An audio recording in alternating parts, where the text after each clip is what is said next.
አድማጭ ተመልካቾቻችን እንደምን ቆያችሁ? እንደተለመደው ዩናይትዳዊ በሆኑ መረጃዎች ተመልሰናል። ለሚቀጥሉት ጥቂት ደቂቃዎች አብራችሁን ከቆያችሁ ስለ ማንቸስተር አዲስ የወጡ መረጃዎችን የምናጋራችሁ ይሆናል። እስከ ቪዲዮ ፍጻሜ አብሮነታችሁ አይለየን። ቪዲዮውን ከመጀመራችሁ በፊት ግን ለዚህ ዩቲዩብ ቻናል አዲስ ከሆናችሁ ይህ የማንቸስተር ዩናይትድ ኢትዮጵያ ዩቲዩብ ቻናል ሲሆን በዚህ ዩቲዩብ ቻናል ስለ ማንቸስተር ዩናይትድ ወቅታዊና አዳዲስ መረጃዎችን ስለምናጋራ ከመረጃዎቹ ትካፈሉ ዘንድ ሰብስክራይብ በማድረግ ቤተሰብ እንድትሆኑ በአክብሮት እንጋብዛለን። ከዛ በተጨማሪም ይህንን ቪዲዮ ላይክ በማድረግ ተደራሽነታችንን እንድታሰፉልን እየጠየቅን ዛሬ ወዳዘጋጀንላችሁ አዳዲስ መረጃዎች እንለፍ። ማንቸስተር ዩናይትዶች በክረምት የዝውውር መስኮት የሊጋ አንዱን ኮከብ ለማስፈረም እንቅስቃሴ ለማድረግ አቅደዋል። ማንቸስተር ዩናይትዶች የአንጀርሱን ግብ ጠባቂ ያህያ ፎፋናን እየተከታተሉ ሲሆን በክረምቱም እርሱን ለማስፈረም ይፈልጋሉ። የቲቢአር ፉትቦል ዘገባ እንደሚያሳየው በቅርቡ አንጀርስ ሞንቴፔሌን 2-0 ባሸነፈበት ጨዋታ ተጫዋቹን መልማዮች ልከው ተመልክተውታል። ግብ ጠባቂው በቼልሲ ራዳር ላይም ይገኛል።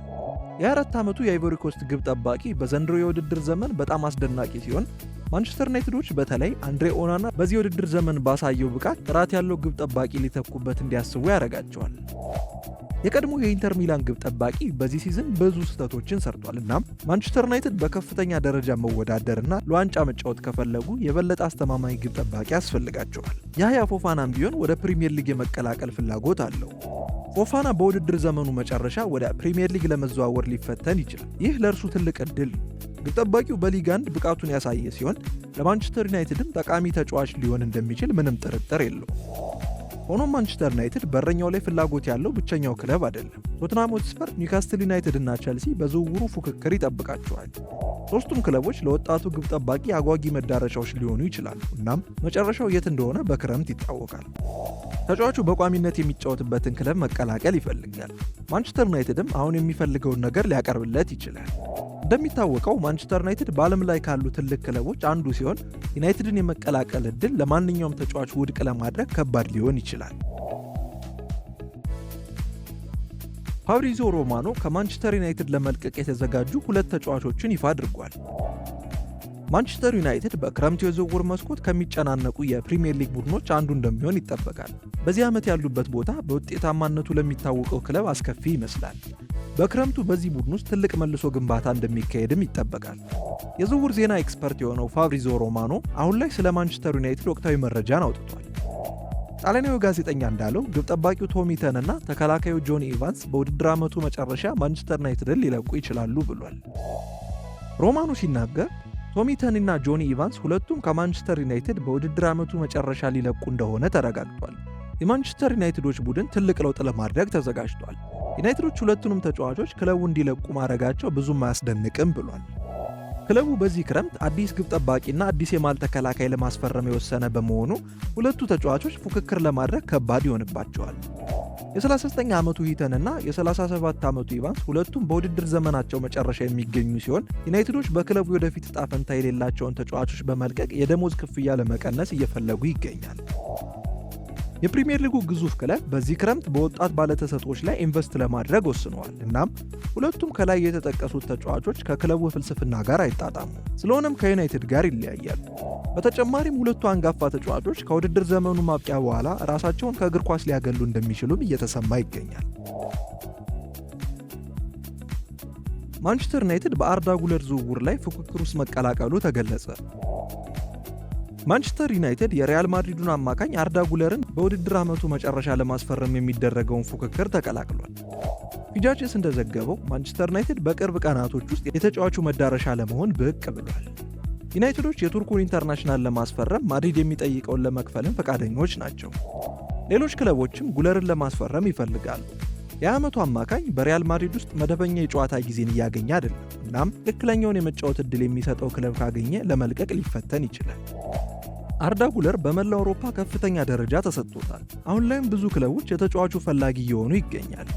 ማንቸስተር ዩናይትዶች አርዳ ጉለርን ካገኙ በችሎታው ሊጠቀሙ ይችላሉ። የቱርክ ኢንተርናሽናል በጣም ወሳኝ የረጅም ጊዜ ኢንቨስትመንትም ይሆናል። የዓመቱ ተጫዋች ማንቸስተር ዩናይትድ የወደፊት ኮከብ እንዲሆን ሊያደርገው ይችላል።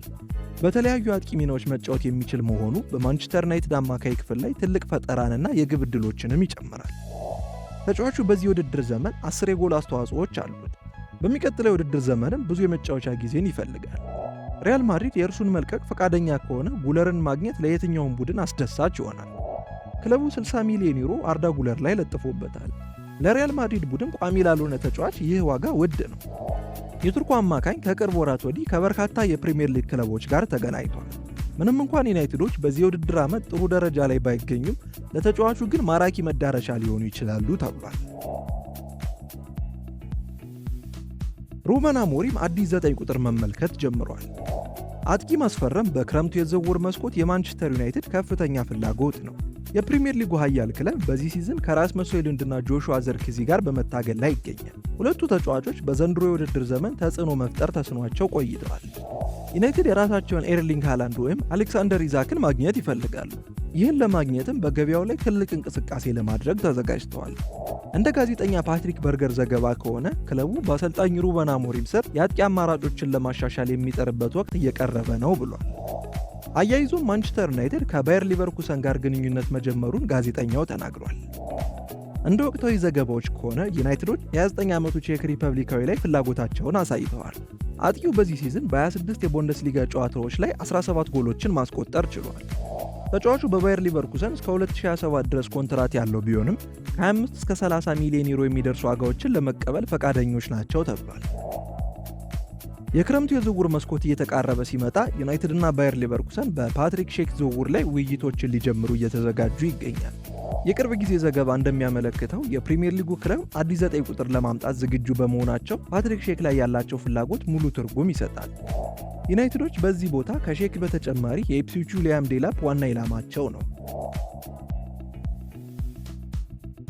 ሩበን አሞሪም ሪከርድ በሆነውን ተጫዋች እንዲያስፈረሙለት ይፈልጋል ሲል ዴቪድ ኦርንስቲን ተናገረ። ማንቸስተር ዩናይትዶች በክረምቱ የዝውውር መስኮት ለበርንማውዝ አጥቂ መስመር ተጫዋች አንቷን ሴሜኒዮ ያላቸውን አድናቆት እያሳዩ መሆናቸውን ጋዜጠኛ ዴቪድ ኦርንስታይን ተናግሯል። ጋናዊው በቪታሊቲ ስቴዲየም ባሳዩ አስደናቂ የውድድር ዘመን ምክንያት በጣም የሚወደድ ተጫዋች ሆኗል። አሰልጣኙ ሩበን አሞሪም የተጫዋቹ አድናቂ እንደሆኑም ተነግሯል። ሴሜኒዮ በዚህ የውድድር ዘመን በአንዶኒ ኢራኦላ ቡድን ውስጥ ጥሩ ብቃቱን እያሳየ ይገኛል። ተጫዋቹ በቅርብ ወራት ውስጥ ከበርካታ የፕሪሚየር ሊግ ክለቦች ጋርም ተገናኝቷል። ቼሪዎቹ የ25 ዓመቱ ተጫዋች መውጣቱን ያመኑ ሲሆን የክለቡ ሪከርድ ሽያጭ ሊሆንም ይችላል።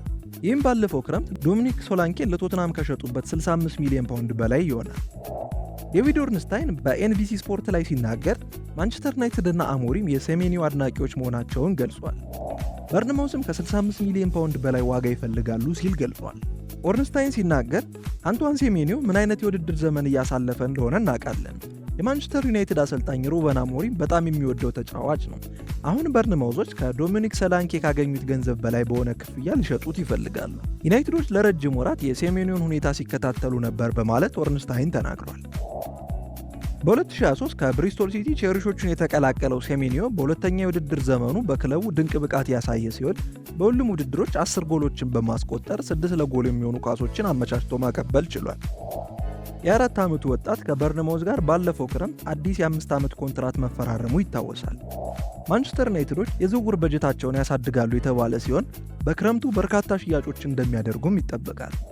እንደ ማርከስ ራሽፎርድ፣ አንቶኒና ጄደን ሳንቾ ያሉ ሁሉም በቋሚነት ይለቃሉ ተብሎም ይጠበቃል። ጁቬንቱሶች ከማንቸስተር ዩናይትድ አጥቂ ጋር መገናኘታቸው ተገለጸ። ጁቬንቱስ በክረምቱ የዝውውር መስኮት ራስመስ ሆይሉንድን ለማስፈረም ሙከራ ሊያደርጉ ይችላሉ።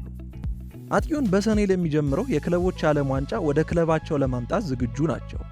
ምንም እንኳን ከኮንትራት ጋር በተያያዙ ምክንያቶች ዱሳን ቭላሆቪች አሁንም የቡድኑ አካል ቢሆንም ራንዳል ኮሎ ሙዋኒ በጁን 30 ወደ ፒኤስጂ ስለሚመለስ ሌላ አጥቂ ማምጣት ለጁቬንቱሶች ግዴታ ይሆናል። ቱቶ ስፖርት እንደዘገበው ቢያንኮሪዎቹ የዴንማርኩን አጥቂ በውሰት ለማምጣት ይሞክራሉ ብሏል። ናፖሊና ሁለት የፕሪሚየር ሊግ ቡድኖችም ሆይሉንድን ማስፈረም ይፈልጋሉ። ባለፈው ዓመት 16 ጎሎችን በማስቆጠር ጥሩ የውድድር ዘመን ቢያሳልፍም በዚህ የውድድር ዘመን ግን መጥፎ ጊዜያትን እያሳለፈ ይገኛል። ይሁን እንጂ ጁቬንቱሶች ማንቸስተር ዩናይትድን በውሰት ሆይሉንድን እንዲሰጧቸው ማሳመን ይከብዳል። ቱቶ መርካቶ ዌብ እንደዘገበው የእንግሊዙ ክለብ ተጫዋቹን ከአትላንታ ለማምጣት 75 ሚሊዮን ዩሮ እና ተጨማሪ 10 ሚሊዮን ዩሮ ከፍሏል። አሁን ላይ ዩናይትዶች ሆይሉንድን ለመሸጥ ተዘጋጅተዋል። ነገር ግን ከአጥቂው ሽያጭ 60 ሚሊዮን ዩሮ አካባቢ ይፈልጋሉ። ዩናይትዶች ሌሎች አጥቂዎችን ለማምጣት የሆይሉንድ ሽያጭ ወሳኝ ይሆንላቸዋል። በጁቬንቱስ እና በሆይሉንድ መካከል ግንኙነቶች ተጀምረዋል። የጁቬንቱስ ሰዎች በአጥቂው ሙሉ እምነት ያላቸው ሲሆን በተለይም ከሁለት ሲዝን በፊት በአትላንታ ባሳየው ብቃት ምክንያት ተጫዋቹን ለማምጣት አስበዋል። ዩናይትዶች ቀድሞውኑ ዝውውሩን ስለሚፈልጉት ለጁቬንቱስ ከባድ አይሆንም። ነገር ግን የማንቸስተር ቦርድ ተጫዋቹን በውሰትና ከ45 እስከ 50 ሚሊዮን ዩሮ የመግዛት ግዴታ ባለው ውል ለመልቀቅ ይፈልጋሉ።